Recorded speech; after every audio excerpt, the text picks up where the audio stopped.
Assalamualaikum warahmatullahi wabarakatuh. Bismillahirrahmanirrahim. Hamdan wa thana'an laka ya Allah, salatan wa salaman laka ya Habiballah, wa ala alika wa ashabika ya khair khalqillah, laka ya Rasulullah wa li jami' man ittaba'a dinaka ya Habiballah, haqiqatan min ladun Adam la yamil qiyamah. Wa nakhusu khususan minhum ila hadratis Syekh Muhyiddin Ibn Arabi qaddasallahu sirrahu radhiyallahu lana wa lahumul Fatihah. A'udzu billahi minasy syaithanir rajim. Bismillahirrahmanirrahim. Alhamdulillahi rabbil alamin arrahmanir rahim maliki yaumiddin. Iyyaka na'budu wa iyyaka nasta'in ihdinas siratal mustaqim. Siratal ladzina an'amta 'alaihim ghairil maghdubi 'alaihim waladdallin. Amin. Bitaqarrubina ila Allah ta'ala li mahabbatina ila Rasulillah sallallahu alaihi wasallam li salamatina fid din wad dunya wal akhirah li qada'i duyunina li qada'i hajatina min hawaijid dunya wal akhirah li taysiri arzaqina halalan thayyiban mubarakan katsiran wasi'ah li sihhati ajsadina wa qulubina li shfi amradina zahiran wa batina بدم البلايا والمحن والفتن والأمراض والأسقام لمنافعنا لمصالحنا لأهل بيتنا وأولادنا وذرياتنا وجوارنا وأصدقائنا وجميع المسلمين والمسلمات والمؤمنين المؤمنات الأحياء منهم والأموات والعز الإسلام والمسلمين بجودك يا الله بشفاعة نبيك يا الله ببركة أوليائك يا الله وبأسرار الفاتحة. أعوذ بالله من الشيطان الرجيم. بسم الله الرحمن الرحيم. الحمد لله رب العالمين الرحمن الرحيم مالك يوم الدين. إياك نعبد وإياك نستعين اهدنا الصراط المستقيم صراط الذين أنعمت عليهم غير المغضوب عليهم ولا الضالين. آمين.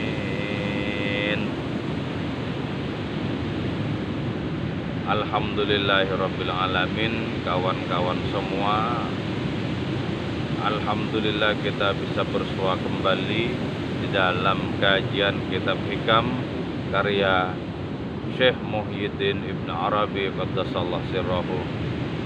Kali ini kita akan membahas tentang adanya sikap asketik atau mengambil jarak dari apapun yang selain hadiratnya. Nah, sikap asketik itu dikenal dengan sebutan zuhud, dan orang yang menempuh zuhud dikenal dengan sebutan zahid. Oke, kita mulai. Qala al-musannif rahimahullahu ta'ala wa nafa'ana bi'ulumihi wa amadana bi asrarihi wa fadha alaina min barakati wa bikum amin. Bismillahirrahmanirrahim.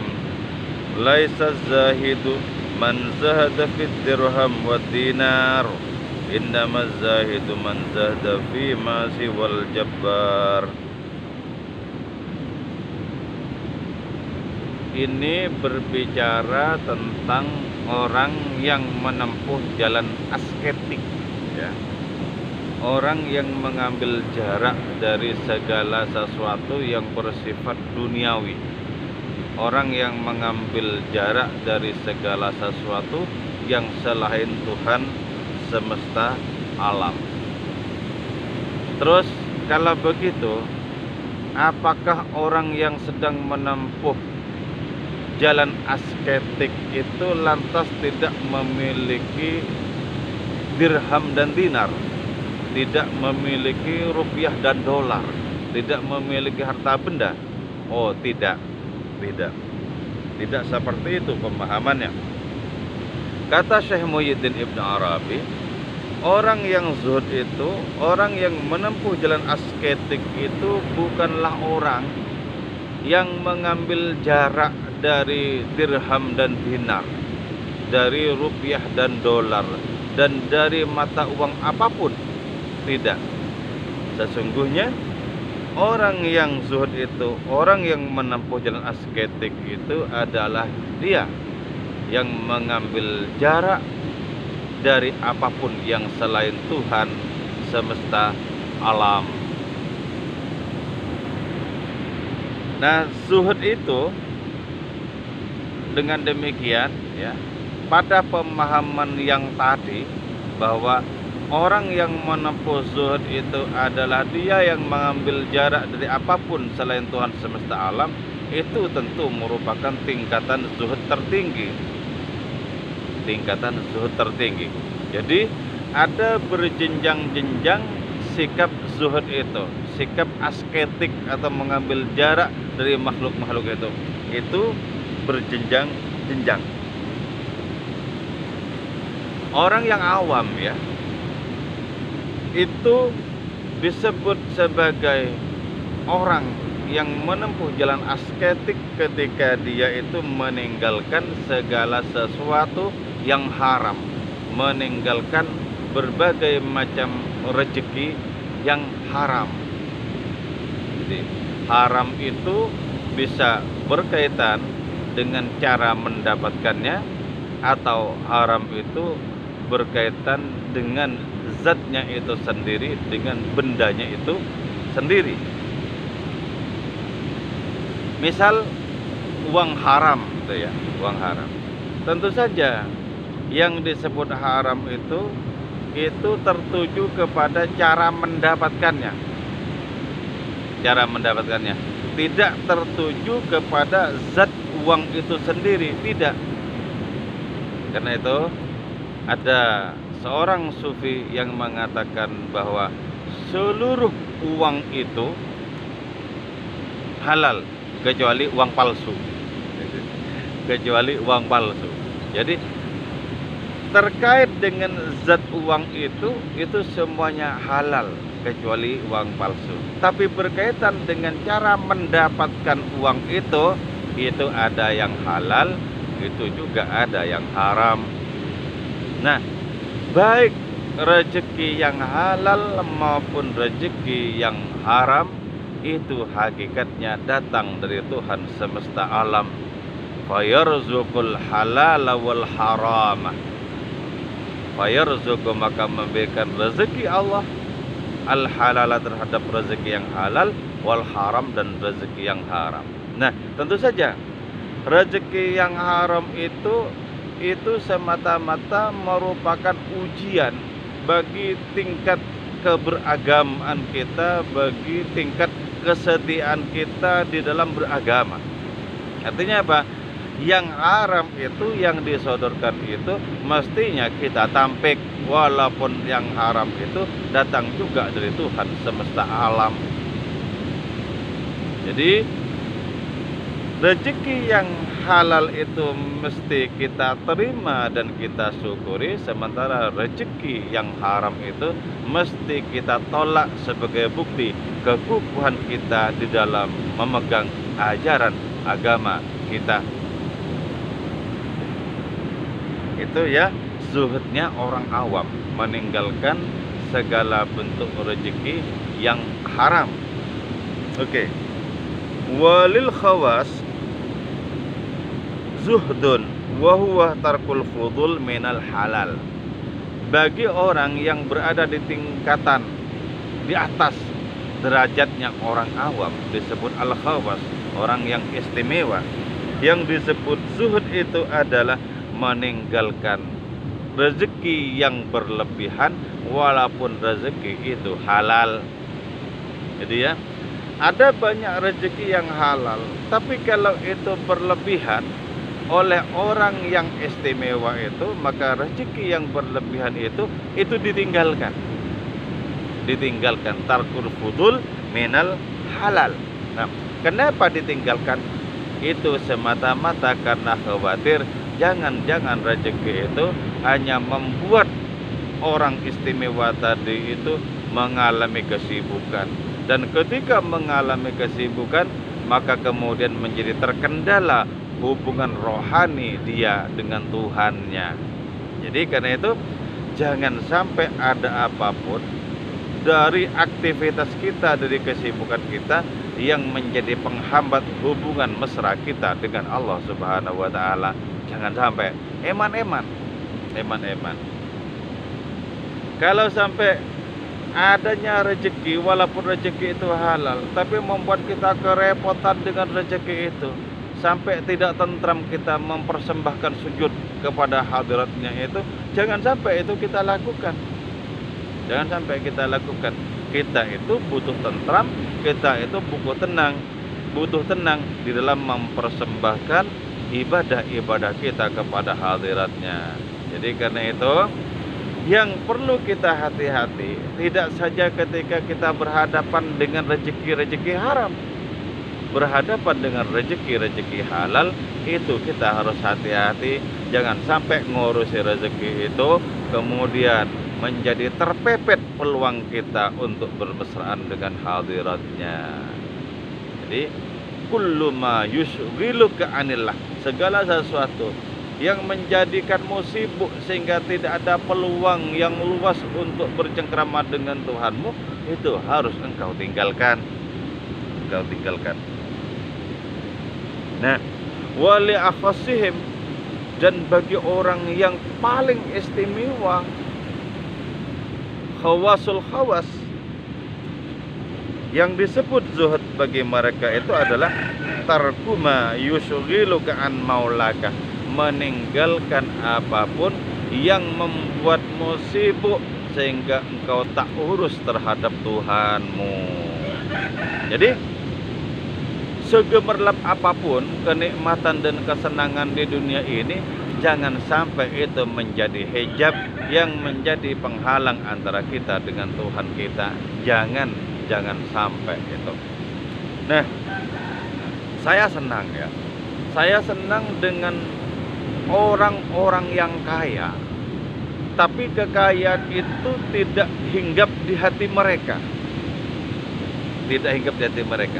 Kekayaan itu sama saja antara berlimpah ruah maupun musnah seketika, sama saja. Nah, itu betul-betul hatinya kukuh, mutlak, murni untuk Allah Subhanahu wa ta'ala. Karena itu Nabi Sulaiman yang dikenal sebagai nabi sekaligus raja, sekaligus orang yang terkaya di zamannya, mungkin juga terkaya hingga di zaman ini, beliau itu mendapatkan julukan Azhaduz Zahidin, paling asketiknya orang yang asketik, paling zuhudnya orang yang zuhud. Padahal beliau memiliki kekuasaan membentang luas, memiliki kekayaan yang tak terkira-kira. Kenapa? Beliau disebut Azhaduz Zahidin, paling asketiknya orang yang menempuh jalan asketik, itu semata-mata karena kekuasaan dan kekayaan beliau sama sekali setitik debu sekalipun tidak hinggap di hati beliau. Hati beliau murni, hanya menjadi istana bagi Tuhannya, bagi Tuhan semesta alam. Jadi gitu.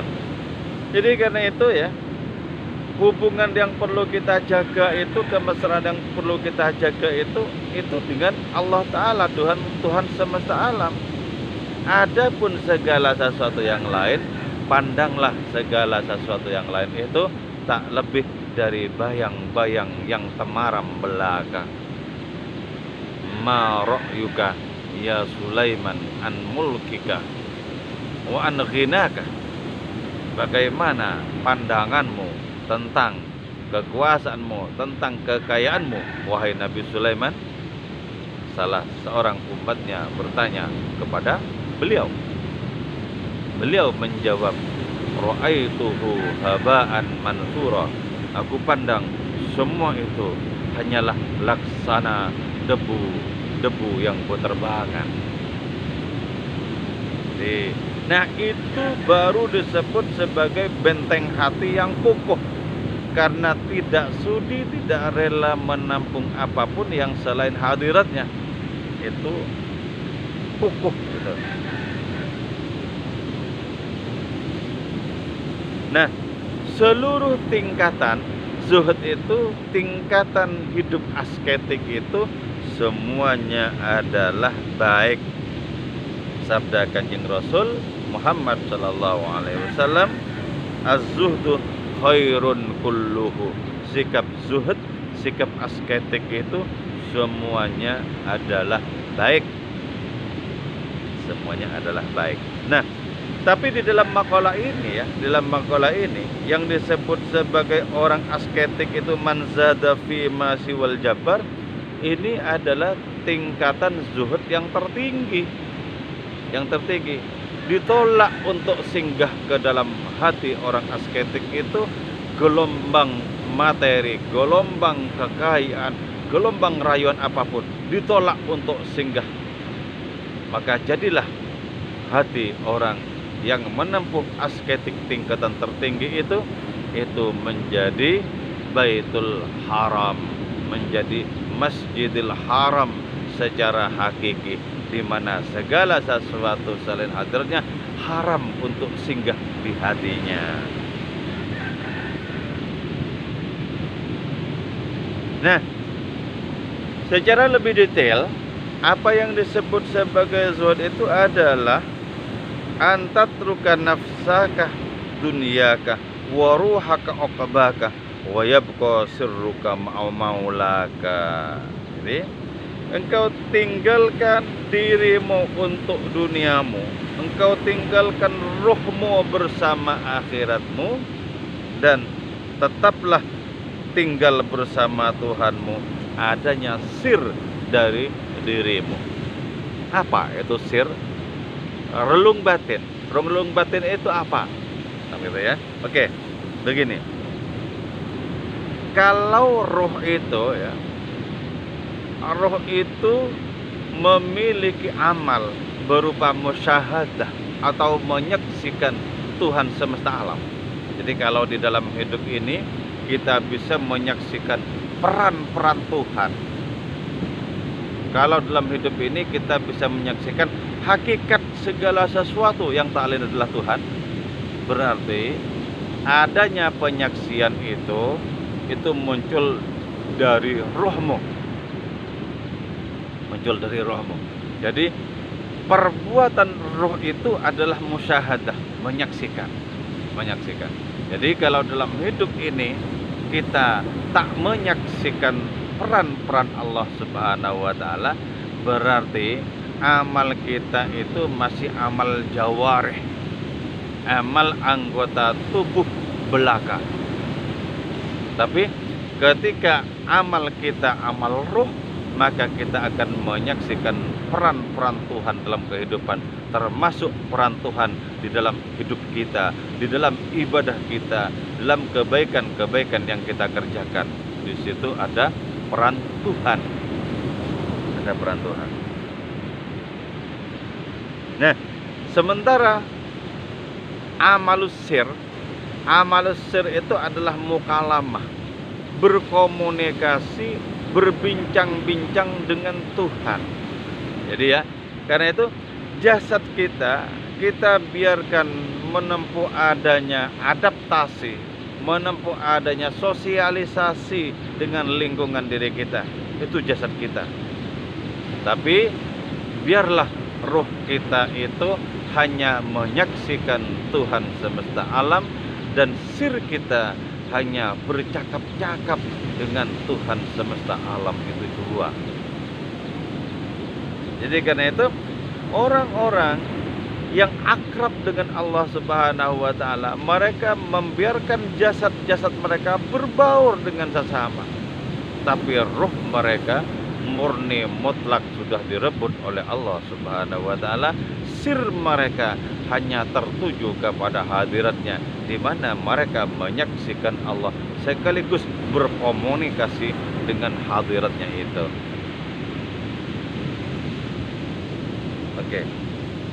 Di dalam kitab Al-Insanul Kamil ya, kitab yang tidak seberapa tebal tapi sangat bermutu, terutama berkaitan dengan konsep-konsep di dalam dunia tasawuf, yang ditulis oleh Syekh Abdul Karim Al-Jili. Beliau ini lahir sekitar 1,5 abad setelah Ibnu Arabi. Beliau menyebutkan bahwa zuhdul muslimin wal mu'minin wal muhsinin fid dunya waladzatiha. Zuhudnya orang-orang Islam, zuhudnya orang-orang beriman, zuhudnya orang-orang yang berada pada tingkatan ihsan, di mana mereka minimal senantiasa merasa disaksikan, dilihat oleh Allah Subhanahu wa taala. Nah, zuhudnya mereka itu semua adalah fid dunya waladzatiha.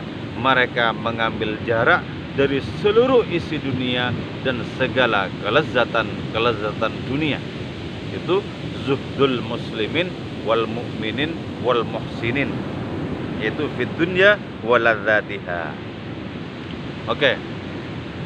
Itu paling rendah dari tingkatan zuhud untuk ukuran Syekh Abdul Karim Al-Jili di dalam paradigma sufistiknya. Wa zuhdus syuhada fil ula wal uqaba. Sementara zuhudnya mereka yang sudah menyaksikan Allah Ta'ala, zuhudnya mereka yang sudah konsentrasi terhadap amal ruh mereka, itu adalah mengambil jarak dari dunia ini dan dunia yang akan datang, dari dunia yang sangat sementara ini dan seluruh kesenangan di dunia keabadian kelak. Jadi mereka mengambil jarak tidak saja dari kesenangan dunia yang temporal di dalam kehidupan ini, tapi mereka juga sekaligus mengambil jarak dari janji-janji kenikmatan ukhrawi, mengambil jarak dari adanya pukawan-pukawan bidadari sebagaimana diterangkan di dalam kitab suci. Mengambil jarak. Jadi kalau begitu, fokus mereka, konsentrasi mereka itu tertuju kepada Allah Subhanahu wa taala belaka. Jadi mereka sanggup menembus bayang-bayang ilahi, walaupun bayang-bayang itu betapa menggiurkannya, serupa bidadari dan kenikmatan-kenikmatan surgawi yang lain. Wa zuhdus siddiqin fi sairil makhluqat fala yashhaduna ilal haqq ta'ala mal asma wa sifat. Sementara zuhudnya para siddiqin, yaitu orang-orang yang mubalaghah fi tasdik, orang-orang yang sangat membenarkan ajaran Allah, sangat membenarkan utusan-utusan Allah Subhanahu wa taala. Mereka yang lengket dengan Allah, dengan para utusan-utusannya itu, zuhud mereka itu dari segala makhluk. Jadi mereka mengambil jarak dari segala makhluk. Apakah makhluk itu duniawi atau makhluk itu ukhrawi? Mereka mengambil jarak sepenuh-penuhnya. Mengambil jarak sepenuh-penuhnya, sebagaimana yang dialami oleh Rabi'ah Adawiyah, sufi perempuan agung dari Basrah itu menyatakan ketika ditanya, apakah engkau benci terhadap setan? Beliau menjawab, hatiku sudah kebak, sudah penuh menampung Allah, sehingga tidak ada ruang bagi kebencian bahkan terhadap setan sekalipun. Jadi tidak ada ruang juga bagi adanya kesenangan kepada apapun yang lain.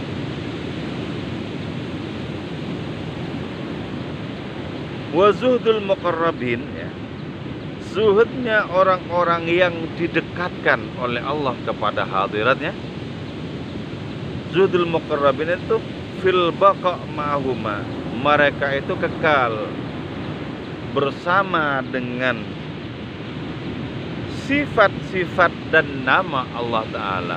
Hidup mereka al-muqarrabin itu langsung di backup oleh nama-nama Allah, oleh sifat-sifat Allah.